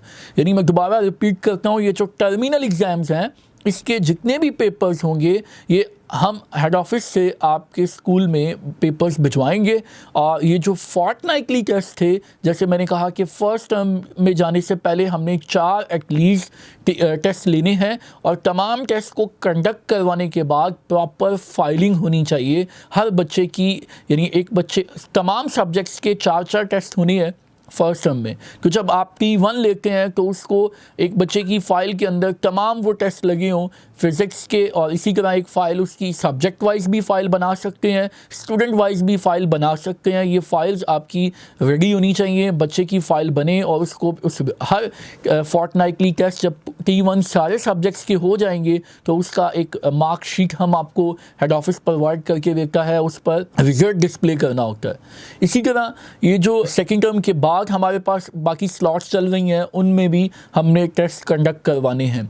ये फिज़िक्स की है, इसी तरह मैथ्स की है, केमिस्ट्री की, केमिस्ट्री, बायोलॉजी, तमाम सब्जेक्ट की यही हम एक जो अलग अलग SOS देते हैं, प्रोवाइड करते हैं ताकि इसके अकॉर्डिंग टीचर जो है बच्चों को यानी क्लास को लेकर चले। SOS की इम्पॉर्टेंस इस वजह से भी ज़्यादा है कि एक प्लानिंग के साथ जब हम किसी चीज़ को लेकर चलते हैं तो उसमें कोई चीज़ मिस नहीं होती, कोई चैप्टर मिस नहीं होता और हमें अपनी स्पीड का भी ख्याल रखना है। और इसमें स्पेशली क्लास 10th में जाके आपको सिलेबस कवर करने के लिए अप्रॉक्सीमेटली 7 से 8 मंथ्स होते हैं जिसमें अपने पूरा सिलेबस बच्चे को कवर करवाना होता है। तो इसके लिए हम ये जो SOS डेवलप करते हैं ये तमाम जो हमारे सब्जेक्ट सीनियर टीचर्स होते हैं उनकी राय इसमें शामिल करते हैं और इसके बाद जो है ये हमारा SOS जो है वो डेवलप किया जाता है। SOS के बाद हमारा फोर्टनाइटली टेस्ट की तरफ हम चलते हैं। ये मैं आपके सामने एक स्लाइड शो कर रहा हूँ, ये फोर्टनाइटली टेस्ट की है। इस फोर्टनाइटली टेस्ट में मैंने टेस्ट तो नहीं आपके सामने डिस्प्ले किया लेकिन उस टेस्ट का पैटर्न जो है वो आपके सामने डिस्प्ले किया है। ये टेस्ट का पैटर्न साइंसेस के लिए लाइक फिज़िक्स, केमिस्ट्री, बायोलॉजी के लिए सेम है, जस्ट स्लाइटली चेंज होगा। फिज़िक्स में लॉन्ग क्वेश्चन का B पार्ट न्यूमेरिकल होगा, बट केमिस्ट्री और बायोलॉजी में अगर बायोलॉजी में न्यूमेरिकल नहीं है, केमिस्ट्री में 3 चैप्टर्स के न्यूमेरिकल हैं, अगर वो चैप्टर्स चल रहा है तो उसका B पार्ट न्यूमेरिकल हो भी सकता है, अदरवाइज़ कोई इशू नहीं है, आप दोनों लॉन्ग क्वेश्चन थ्योरी बेस वाले भी दे सकते हैं। अब इस पैटर्न के अकॉर्डिंग हमने ये देखना है कि MCQs हमने 6 MCQs खुद डेवलप करने हैं। अब इसमें ये कॉमन मिस्टेक ये की जाती है कि टीचर पेपर डेवलप नहीं करता और वो क्लास में जाके पहले बोर्ड पर MCQs लिख देता है और वहाँ से बच्चे कॉपी करके लिखते हैं। ये एक बहुत बड़ी जो है वो मिस्टेक है, क्योंकि MCQs वो पोर्शन है, जैसा कि मैं पहले भी इस बात को बता चुका हूँ कि MCQs एक ऐसा पोर्शन है जो किसी भी तालिब इल्म के लिए पोजीशन बनाने के साथ साथ उसको पास करवाने में भी अहम रोल प्ले करता है। कि जो बिलो एवरेज बच्चे होते हैं उनके लिए MCQs की तैयारी करते हैं ताकि उसमें MCQs अगर 12 नंबर के हैं तो 10-9 नंबर इजीली उनके आ जाते हैं। ऊपर वाले देखिए किसी भी सब्जेक्ट में लाइक अगर हम मैथ्स की बात करें तो मैथ्स में 75 अगर टोटल मार्क्स हैं तो इस टोटल मार्क्स में से 70 मार्क्स लेना शायद आसान होंगे। वो एक बच्चा एक हमारे पास इजीली एक एवरेज बच्चा भी है, थोड़ी सी एफर्ट करेगा तो 70-65 मार्क्स ले लेगा। लेकिन ये जो ऊपर वाले 5-10 नंबर हैं, इसके लिए आपको इतनी ज़्यादा एफर्ट करनी होती है कि जितनी आपने 70 मार्क्स के लिए नहीं की। तो वहाँ पर MCQs जो हैं वो बहुत ज़्यादा इम्पॉर्टेंट जो है वो रोल प्ले करते हैं। MCQs लाजमी एक शीट पर प्रॉपर डेवलप करें और MCQs की 4 ही ऑप्शन होती हैं, चारों ऑप्शंस के साथ डेवलप किए जाएं। अक्सर जगहों पे ये भी होता है कि MCQs की ऑप्शन 3 बना दी जाती हैं या MCQs की ऑप्शन जो है वो 2 बनाई जाती हैं। ऐसे कॉमन मिस्टेक्स हमें मिलती हैं। तो MCQs जो है अकॉर्डिंग टू द बाइस पैटर्न, उसकी 4 MCQs की ऑप्शन है ABCD, वो चारों ऑप्शंस दी जाएं और 6 MCQs जो हैं वो क्वेश्चन नंबर 1 आपका होगा, वो आपने बच्चे को टेस्ट में डेवलप करके देने हैं। इसके बाद हमारे पास क्वेश्चन नंबर 2 आता है, जो शॉर्ट क्वेश्चंस हैं। ये हम लोग इसमें चॉइस नहीं देते फोर्टनाइटली टेस्ट में, टर्मिनल एग्जाम्स में चॉइस है। और शॉर्ट क्वेश्चंस हमारे पास हमने 5 गिने हैं और 5 ही करने हैं। और शॉर्ट क्वेश्चन की जो वेटेज है अकॉर्डिंग टू द बाइस पैटर्न, ईच शॉर्ट जो है वो 2 नंबर का है, but not more than 2 marks. कुछ जगहों पे जाके हमें शॉर्ट क्वेश्चन 3 मार्क्स का भी मिलता है, 4 का भी मिलता है। इन चीज़ों पे देखें, पैटर्न हमें यही चीज़ बता रहा है। अगर हम अकॉर्डिंग टू बाइस पैटर्न रहेंगे, अब इसमें प्रॉब्लम क्या है कि अगर हम शॉर्ट क्वेश्चन को 2 मार्क्स का डेवलप नहीं करते, हम उसको 3 मार्क्स का डेवलप कर लेते हैं या 4 मार्क्स का डेवलप कर लेते हैं, तो उसकी लेंथ चेंज हो जाएगी और हमारे बच्चे की प्रैक्टिस उसी के ऊपर रहेगी। हमारा बच्चा उसी लेंथ पे प्रैक्टिस करेगा जो अगर यानी 4 नंबर के लिए जो लिखना पड़ेगा। अब वो जो ये 3 नंबर के लिए वो शॉर्ट को समझ लेगा, लेंथ कुछ ज़्यादा होगी, वहाँ पर जाके शीट्स मैनेज नहीं होंगी। तो हमें बच्चे को 2 मार्क्स का ही शॉर्ट की प्रैक्टिस करानी है और उसको बताना है कि 2 मार्क्स मिलते भी हैं। बहुत सारे टीचर्स जो हैं वो 1.5 से आगे नहीं जाते, वो जस्ट 1.5 मार्क्स देते हैं और वो बज़ाहिर वो ये सोच रहे होते हैं कि इसमें बच्चे का बेनिफिट है कि बच्चे के मार्क्स काटे जाएं ताकि उसको 2 बोर्ड में जाके कंप्लीट मिल सके। लेकिन इसमें एक नुकसान ये होता है कि बच्चे को पता ही नहीं चलता कि ये कंप्लीट कब होगा। बच्चे को प्रॉपर जब वो आपका आंसर कंप्लीट करता है तो मैं ये समझता हूँ कि उसे 2 में से 2 मार्क्स अवार्ड करने चाहिए, उसे 2 नंबर देने चाहिए, वो उसका राइट है। और जो बच्चा आप जब भी किसी के मार्क्स डिटेक्ट करते हैं तो साथ में उसकी मार्जिन लाइंस में जाके रीज़न के लिए कोड कोई होता है, वो जो कोड्स हैं जो आपके 22 की चेकिंग के लिए कोड्स होते हैं वो थोड़ा सा मेंशन कर दें और प्रॉपर बच्चे के साथ टेस्ट को डिस्कस किया जाए ताकि उसको ये पता चले कि मैं इसमें इम्प्रूवमेंट भी ला सकता हूँ। इसी तरह लॉन्ग क्वेश्चंस हैं। लॉन्ग क्वेश्चन में हम फोर्टनाइटली टेस्ट में एक लॉन्ग क्वेश्चन देते हैं, लेकिन एक लॉन्ग का मतलब ये है कि हम उसको फुल फ्लैश ए और बी की पार्ट्स में देंगे। ए पार्ट हमारा अगर वो थ्योरी बेस्ड क्वेश्चन है तो 4 नंबर का होगा, अगर B part numerical based question है तो वो 5 नंबर का होगा। यानी टोटल लॉन्ग जो है वो हमारे पास 9 मार्क्स के लॉन्ग क्वेश्चन एक होगा। और इसमें हम बच्चे को ए और बी पार्ट्स इस वजह से भी देते हैं कि अगर उसको ये पता चले कि दोनों पार्ट्स को कनेक्शन किस तरह से करना है। तो ये फोर्टनाइटली टेस्ट का डेवलपिंग थी जो मैंने आपके साथ शेयर की है। इसी तरह जो मैथ्स की भी हम सेम यही डेवलपिंग करते हैं।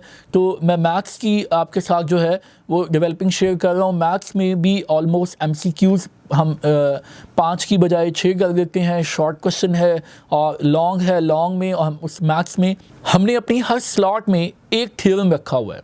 अब एक थ्योरम का मतलब ये है कि हम एक थ्योरम लाजमी बच्चे को तैयार करवाएंगे, ठीक है। उसमें 8 नंबर का थ्योरम आता है, वो बच्चा हम पेपर में भी उसको लाजमी थ्योरम देंगे। अब कुछ चीज़ें ऐसी होती हैं जो फोर्टनाइटली टेस्ट की तो थी डेवलपिंग, अब उसको चेकिंग। अब फोर्टनाइटली टेस्ट को जब हम चेक करते हैं तो कुछ कॉमन मिस्टेक्स जो हैं वो हमारे एंड से हो जाती हैं, हमने उसको मिनिमाइज़ करना है।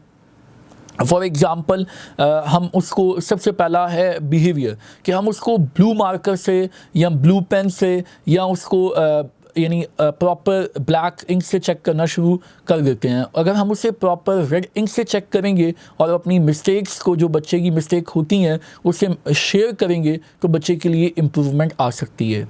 लेकिन टेस्ट का मकसद यही है कि हम बच्चे में इम्प्रूवमेंट लेके आना चाह रहे हैं।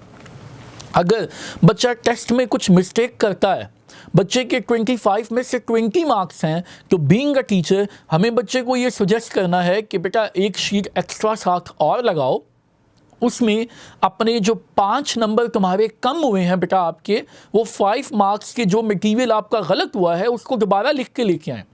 क्योंकि गलती हो जाना कोई बड़ी बात नहीं है, नंबर कट जाते हैं, गलती हो जाती है, लेकिन अगर गलती को गलती ही रखा जाए ये बहुत बड़ी बात है। हमें गलती की इस्लाह भी करवानी है। एक अगर MCQs बच्चे का गलत हो गया है और हमने उसका बैकअप नहीं लिया, हमने ये चेक नहीं किया कि बच्चे की करेक्शन हुई है कि नहीं हुई, तो वो कॉन्सेप्ट बच्चे का गलत ही रहेगा।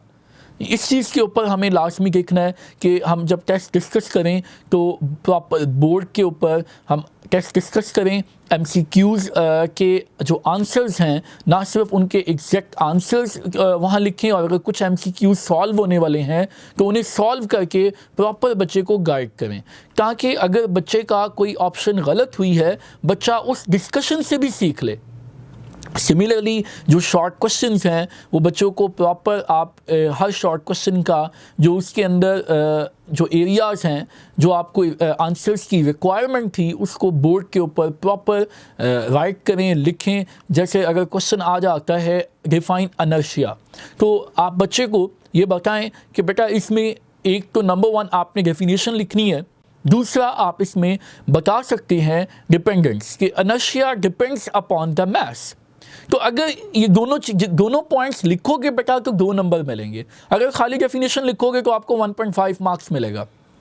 अगर हम बच्चे को ये चीज़ें बोर्ड के ऊपर ऑन द बोर्ड लेकर बच्चे के साथ शेयर करते हैं तो इससे बच्चे में ऑटोमेटिकली जो है वो इस्लाह हो जाती है।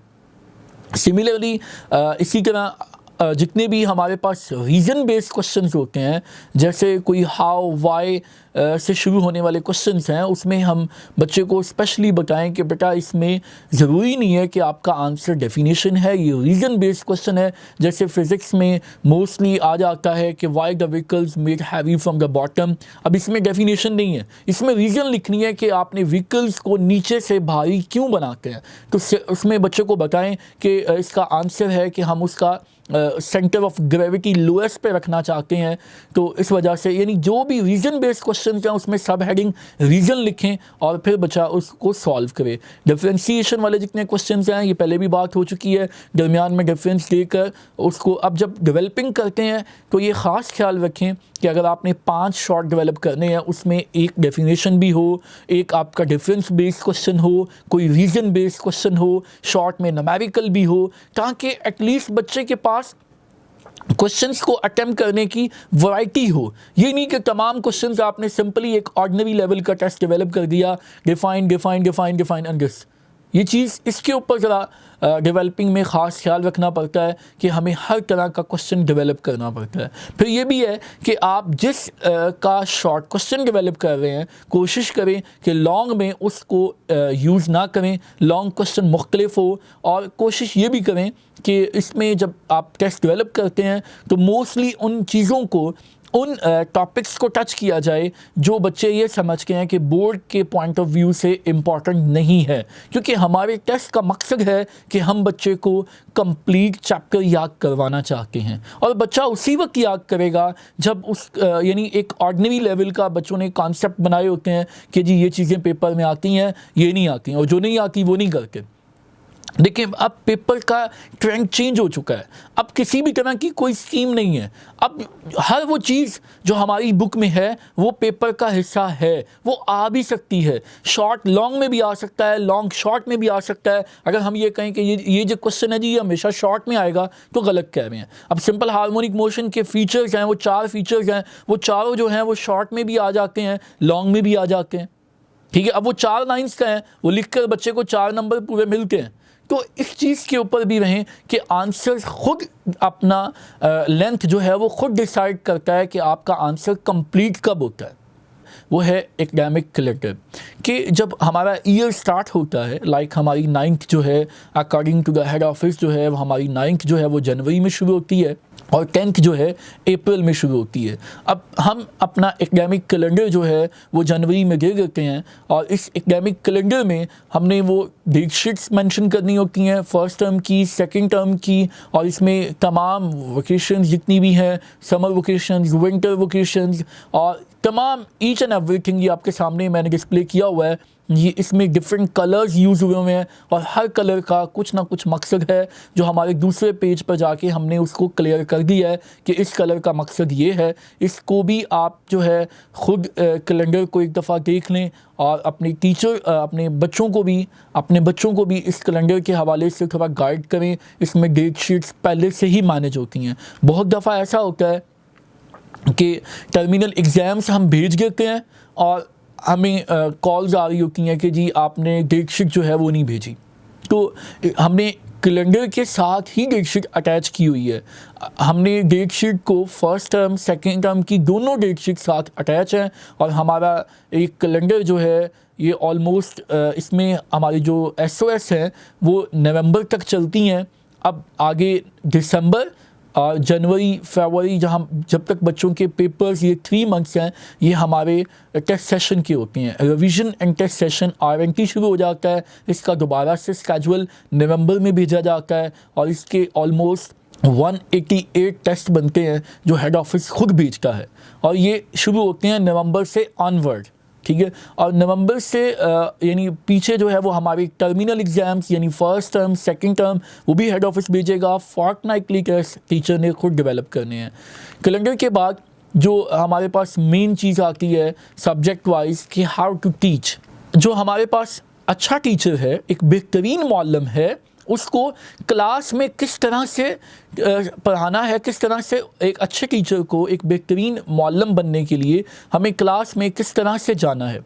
देखें, हम में से हर टीचर यही चाहता है कि मैं अपने बच्चों को मुतासिर करूं, मेरे बच्चे मेरे से मुतासिर हों और जो मैं बात कहूं बच्चे उस बात पे फौरी इम्प्लीमेंट करना शुरू करते हैं। मैं ये समझता हूँ कि 2 पॉइंट्स ऐसे हैं, अगर हम उन पे काम करें तो बच्चे हमसे मुतासिर भी होते हैं और हमारी बातों पर इम्प्लीमेंट भी करना शुरू कर देते हैं। वो 2 बातें, उसमें से पहली चीज़ ये है कि सब्जेक्ट नॉलेज। अगर हमारे पास अपने सब्जेक्ट का नॉलेज है तो हम अपने सब्जेक्ट नॉलेज के थ्रू बच्चे को मुतासिर कर सकते हैं। अब समटाइम ऐसा होता है कि हमें किसी क्वेश्चन में हमारा सब्जेक्ट नॉलेज थोड़ा सा पुअर है या हम ट्रेनिंग में हैं, हम सीख रहे हैं, तो उसमें जो दूसरी बात जो है वो बहुत ज़्यादा रोल प्ले करती है बच्चे को मुतासिर करने के लिए, वो है हमारा बिहेवियर, हमारा रवैया।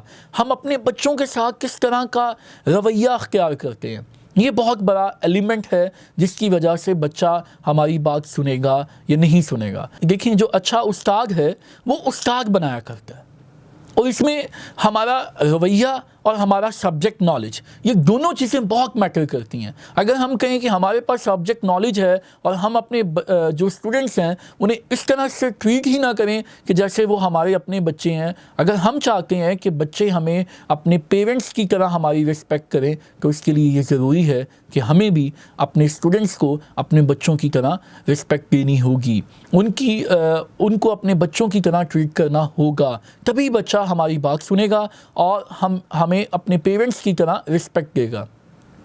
अब एक अगर आप एक फ़िज़िक्स के टीचर हैं और अगर आप क्लास में, मैं अपना एक्सपीरियंस के बिहाफ पे कुछ बातें आप लोगों के साथ शेयर करना चाहता हूँ कि आप यानी आपको किस तरह से आप बच्चे को अच्छे और मौसर अंदाज में टीच कर सकते हैं। तो उसके लिए जो कुछ पॉइंट्स मैंने आप लोगों के साथ डिस्प्ले करना चाह रहा हूँ वो स्लाइड की फॉर्म में ये हैं कि नंबर 1, पहली चीज़ ये है कि हमें लेसन प्लान का पता होना चाहिए, अप टू डेट रहना है, reference with past paper, how to attempt the different types of questions, requirements of answer, lecture management. इससे मुराद ये है कि हमें ये समझना है कि पहले कि what is the lesson. Lesson plan basically the combination of 2 things, number 1 lesson and number 2 plan. Lesson, what is the lesson? The things to be learn by the student, यानी हर वो चीज़ जो स्टूडेंट एक टीचर से सीखता है वो एक लेसन है।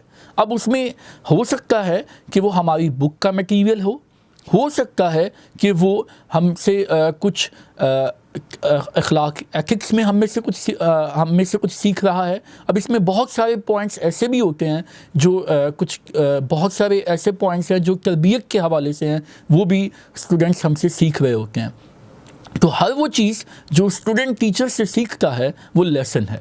अब प्लान क्या है कि हमने जो टीचर को सिखाना है, अगर उसको एक फॉर्मुलेटेड और organised way by which things to be done, formulated or organized way by which things to be done, हमने वो तमाम चीज़ें जो हमने अपने स्टूडेंट्स को सिखानी हैं, अगर हम उसे एक फॉर्मूले की फॉर्म में अरेंज कर दें, वो हमारे पास प्लान बन जाता है।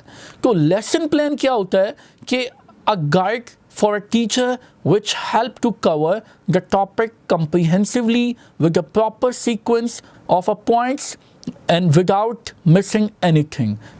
अब अगर आप एक अच्छा मुअल्लिम बनना चाहते हैं तो उसके लिए आपको सबसे पहले लेसन प्लान करना होगा। जैसे अगर सपोज करें बीइंग अ फिज़िक्स टीचर, मैं क्लास में गया हूँ और मेरा आज का लेक्चर ये है कि मास ऑफ अर्थ मैंने बच्चे को आज पढ़ाना है।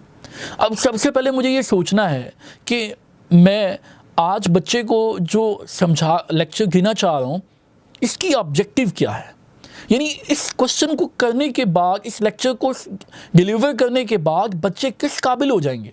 अगर मैं ये सोचूं कि मेरा ये लेक्चर इतना अच्छा होगा कि बच्चे निकल जाएंगे बायो और अर्थ का मैथ्स मैयर कर लेंगे, तो ये मैं गलत सोच रहा हूँ। ऑब्जेक्टिव जो होती है ना, वो should be a smart mean specific होनी चाहिए, मैयरेबल होनी चाहिए, अटेनेबल होनी चाहिए, रियलिस्टिक टाइम बाउंड। यानी वो आपकी जो ऑब्जेक्टिव है ना, वो स्मार्ट होनी चाहिए, स्पेसिफिक होनी चाहिए, मैयरेबल होनी चाहिए। कि अगर मैं मैथ्स ऑफ अर्थ पढ़ा रहा हूँ तो बच्चों को एटलीस्ट क्या है कि सिर्फ कुछ अर्थ का मैथ्स कैलकुलेट करना, उसकी कैलकुलेशन आ जाएगी, न्यूटन्स लॉ ऑफ ग्रेविटेशन का फॉर्मूला जो है उसका पता चल जाएगा, ऑलमोस्ट बच्चे कुछ न्यूमेरिकल सॉल्व कर लेंगे। कुछ ऐसी ऑब्जेक्टिव लेनी चाहिए जो आपकी रियलिटी हकीकत के करीब हो। तो सबसे पहले हमें ऑब्जेक्टिव क्लियर करना है खुद, और इसके ऊपर फिर हमें बाद में लेसन प्लान के हवाले से ये देखना है कि आज मैं मैथ्स ऑफ अर्थ अगर पढ़ा रहा हूँ तो इसमें मुझे प्रीवियस नॉलेज क्या देना है।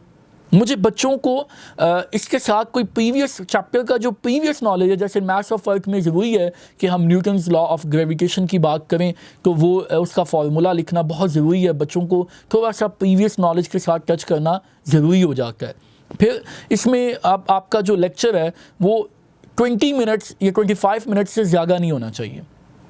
और इसमें फिर हमें ये भी देखना है कि लेक्चर के बाद हमें बच्चों से सवाल क्या करने हैं, फीडबैक कैसे लेना है। और जब भी आप फीडबैक लें, क्रॉस क्वेश्चनिंग करें अपने लेक्चर के एंड पे। ये अपने आप को एनालिसिस करना है कि आज का लेक्चर कितना फ्रूटफुल रहा है। तो आप दो तरह के बच्चों से पूछें। पहला वो बच्चा जो आपको पता है कि इसने मेरे क्वेश्चन का आंसर तो देना ही देना है, यानी इसको ऑलमोस्ट काफ़ी हद तक पहले से आपको पता है कि यार ये बच्चा बहुत अच्छा है, बहुत शाइनिंग है, ये जल्दी पिक कर लेता है, इसने मेरे क्वेश्चन का आंसर देना है, तो उससे आंसर पूछें। दूसरा वो बच्चा जो आप समझते हैं कि ये बिलो एवरेज है, ये कुछ सुना ही नहीं सकता, उससे भी पूछें। अगर इन दोनों के आंसर से आपको ये आइडिया हो जाएगा कि आज का आपका लेक्चर कितना बच्चे के लिए फ्रूटफुल रहा है। अच्छा जो टीचर होता है वो हर क्लास में अपनी प्लानिंग करके जाता है। मैं अपनी एग्जांपल देखता हूँ कि मुझे ऑलमोस्ट 12 साल हो गए हैं टीचिंग करते हुए, और मैंने ऑलमोस्ट कोई 12 बैचेस जो हैं वो मैं पढ़ा चुका हूँ। अब जब भी नया साल शुरू होता है तो नए साल के स्टार्ट पर मैं उसी साल की नई बुक लेता हूँ और उस बुक पर ख़ुद से अपना लेक्चर रिवाइज़ करता हूँ, प्लान करता हूँ कि आज मैंने क्लास में जाकर क्या टीच करना है और इसको किस तरह से कंक्लूड करना है, इसकी स्टार्टिंग कैसे करनी है, लेक्चर की एंडिंग कैसे करनी है, इसकी ऑब्जेक्टिव क्या है। तो इसके बाद यानी मैं क्लास में जाता हूँ और मेरे पास अल्हम्दुलिल्लाह जितनी भी मैं सेशन पढ़ा चुका हूँ सारी बुक्स मेरे पास वैसे ही पढ़ी हुई हैं। उसमें क्या होता है कि नई बुक लेने से आप अप टू डेट भी रहते हैं। सम टाइम ऐसा होता है, अगर मैं फ़िज़िक्स की ही बात करूं कि फ़िज़िक्स में बहुत सारी चीज़ें ऐसी हैं जो मतलब जैसे हम प्लाज्मा की बात करें 7 चैप्टर में, तो पुरानी बुक में उसने जस्ट लिखा था ionic state of the matter. अब उसने नई बुक में क्लियर कर दिया है कि प्लाज्मा की जो फॉर्मेशन है वो due to the positive ion है। यानी उसने बताया है कि प्लाज्मा जो है वो पॉजिटिव आयन की वजह से बन रहा है।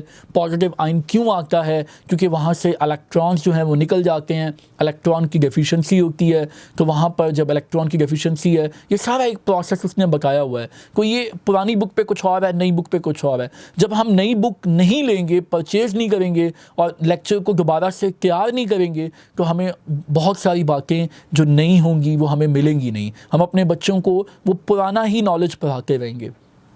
देखें, अगर मुझे 12 साल हो गए हैं पढ़ाते हुए, अगर मेरे पास 12 साल का एक्सपीरियंस है तो अच्छी बात है, एक बहुत अच्छी बात है। I have 12 year experience. तो बट अगर मैं 12 साल से एक ही अंदाज में टीच कर रहा हूँ तो ये बड़ी डेंजर बात है। मैं ये समझता हूँ कि मैंने बहुत कुछ जो है वो अपने स्टूडेंट्स से भी सीखा है कि जब हम क्लास में होते हैं तो बहुत सारी बातें हमारे स्टूडेंट्स हमें सिखा देते हैं, उनके क्वेश्चंस हमें सिखा देते हैं। तो जो भी अच्छा टीचर होता है वो अच्छा लर्नर होता है। और थर्ड पॉइंट ये है कि reference with the past paper. मैं जब भी कोई लेक्चर दे रहा होता हूँ क्लास में, बच्चों को कुछ पढ़ा रहा हूँ, कुछ सिखा रहा हूँ, तो अगर मैं ये कह दूँ कि बेटा ये बहुत इंपॉर्टेंट है, ये बोर्ड में आ चुका है और इसी साल आ चुका है, तो बच्चा उसे लाजमी बुक पे भी नोट करता है और उसका ईयर भी नोट करता है, उसे हाईलाइट भी कर लेता है, वो समझता है कि ये दोबारा भी आएगा। इसी तरह हम उसी वक्त बता सकते हैं जब हमें रेफरेंस के तौर पर पास्ट पेपर्स हमें याद होंगे। जो भी आप अपना क्वेश्चन तैयार करते हैं उसको पास्ट पेपर्स में लाजमी देखा करें कि किसी पास्ट पेपर में आया कि इसमें से क्या पूछा गया है, क्या आया कि इसमें से डेफिनेशन पूछी गई है, वो बच्चों को लाजमी वहाँ पर कोट करें।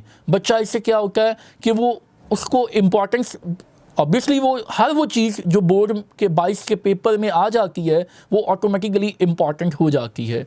फिर आप बच्चे को ये भी सिखाएं कि अगर ये सवाल है, आज हमने जो भी क्वेश्चन आज सीखा है इसमें से किस तरह के सवाल बन सकते हैं। अगर इससे हम डिफरेंस पूछा जाए तो किसके साथ डिफरेंस पूछा जाएगा। अगर यानी फोर्स अगर आपने बच्चों को टीच किया है तो डिफाइन फोर्स आए तो क्या होगा, what is meant by the force आए तो क्या होगा। अगर आप यानी इसमें बच्चों को ये चीज़ें लास्ट में बताएं कि क्वेश्चंस के आंसर्स क्या होंगे। और इसी तरह देखें, ये जो ऐसा पॉइंट है जिसकी वजह से पोजीशन बनती हैं, पोजीशंस बनती ही इसी पॉइंट पर हैं जो लास्ट एक चेकिंग का प्रोसेस होता है जिसे हम कंपैरिजन चेकिंग कहते हैं। उसमें क्वालिटी ऑफ आंसर्स को ही चेक किया जाता है कि इस बच्चे का इस सवाल का ये जवाब है और दूसरे बच्चे का जवाब ये है। कुछ बातें ऐसी हैं जो दोनों की डिफरेंट होंगी। लाइक डेफिनेशन है, वो दोनों बच्चों ने सेम लिखी है, दोनों बच्चों ने बुक की डेफिनेशन, बुक की वर्डिंग यूज़ की हुई है, लेकिन उसके साथ उस क्वेश्चन को समझकर जो रीज़न लिखी हुई है वो इस बच्चे की ये है और इस बच्चे ने इसको इसके साथ रिलेट किया हुआ है। तो इससे हमारी पोजीशंस बनने में एक अहम किरदार अदा किया जा सकता है। तो इसमें बच्चों को लाजमी ये बताएं कि बेटा इसका जो मटेरियल है इसके साथ इसका जो लिंक होता है वो किस तरह से है, ठीक है। इसी तरह एक अच्छे टीचर के लिए ये ज़रूरी है कि वो अपने लेक्चर को मैनेज करके चले। उसको पता हो कि मैंने लेक्चर के स्टार्ट पे ये कौन से ऐसे अल्फाज हैं या कौन से ऐसे टॉपिक्स हैं जिनको मैंने स्टार्टिंग पे लेके चलना है, और इसी तरह उसको ये पता हो कि एंडिंग पे मैंने टीचर से क्या कहना है और एंडिंग पे मैंने स्टूडेंट्स के साथ क्या उसको समराइज़ कैसे करना है, उसको एंड कैसे करना है और उससे फीडबैक कैसे लेना है।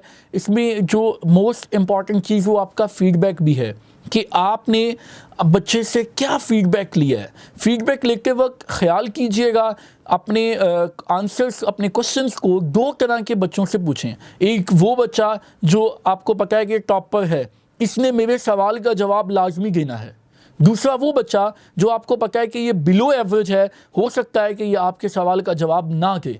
तो इन दोनों के जवाब से, इन दोनों के आंसर से आप अपने लेक्चर को कंपेयर कर सकते हैं कि आया कि आज का मेरा लेक्चर कितना अच्छा था और कितना मतलब कि अगर वो आपका टॉपर बच्चा जवाब नहीं देता तो फिर इसका मतलब ये है कि आज आपका लेक्चर 0% था क्योंकि टॉपर ने जवाब नहीं किया। अगर टॉपर जवाब दे देता है, एक जो हमारा एवरेज बिलो बच्चा जो है वो जवाब नहीं भी करता, तो हमें पता है कि इसने जवाब नहीं देना, अगर वो थोड़ा बहुत भी सुनाता है तो हम उसमें अपने लेक्चर्स को और ज़्यादा इम्प्रूव कर सकते हैं, उससे हमें मोटिवेशन भी मिलेगी। और दूसरी चीज़ ये है कि एक और इम्पॉर्टेंट पॉइंट है कि आप जब लेक्चर दें बच्चों के साथ आई टू आई कॉन्टैक्ट रखें। उस आपके आई टू आई कॉन्टैक्ट रखने से बच्चा लाजमी ना सिर्फ आपको वॉच करेगा बल्कि आपकी बात को सुनेगा भी। और बच्चों को यानी कोई भी बच्चों की परफॉर्मेंस ड्यूरिंग अ लेक्चर मुतासर होने की जो बहुत बड़ी वजह ये भी है कि हम में से बहुत सारे जो हमारे स्टूडेंट्स होते हैं वो या तो ज़माने माजी में गुम होते हैं या फ्यूचर में गुम होते हैं, या पास्ट में होते हैं या फ्यूचर में होते हैं, वो प्रेजेंट में मौजूद ही नहीं होते। अगर हम बच्चों से, हमें ऐसा बच्चा कोई नज़र आए कि वो जस्ट बज़ाहिर हमें देख रहा है लेकिन वो इस वक्त फिज़िकली मौजूद है, मेंटली कहीं और है, तो उससे आप क्वेश्चन करें, उसको क्वेश्चन करके साथ लेकर चलें। अच्छा टीचर वही होता है जो पूरी क्लास को लेकर चलता है। आपकी कॉम्पिटेंसी के ऊपर हमें कोई किसी तरह का कोई प्रॉब्लम नहीं है, ना कोई हमें क्वेश्चन मार्क है।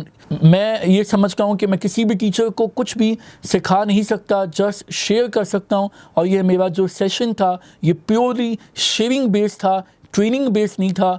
और इसके साथ जो भी मेरे पास एक्सपीरियंस था मैंने उसको शेयर करने की कोशिश की है। और अगर हम इस पर अमल करें तो इंशाअल्लाह रहमान जो हम में से हर टीचर, जैसा कि मैंने अपनी गुफ्तगू का आगाज़ यहीं से किया था कि हम में से हर मुअल्लिम यही चाहता है कि वो बेहतरीन मुअल्लिम बने, तो इसको बेहतरीन मुअल्लिम बनाने में ये तमाम बातें इंशाअल्लाह रहमान बहुत अच्छा और अहम रोल प्ले करेंगी। लेक्चर के लास्ट पे मैं आप लोगों से बस यही रिक्वेस्ट करूँगा कि जितनी भी बातें आपके साथ शेयर की गई हैं, कोशिश करें अगर इनमें से आपको कोई भी बात मतलब एक नई बात है आपके लिए तो उस पर अमल ज़रूर करें, क्योंकि अमल से ज़िंदगी बनती है। अगर आप अमल करना शुरू करेंगे, अमल को ज़िंदगी का हिस्सा बनाएंगे तो ऑब्वियसली आपको इस लेक्चर का बेनिफिट होगा, ये जो शेयरिंग की है इसका भी बेनिफिट होगा। अल्लाह ताला आपका हामी और नासिर हो।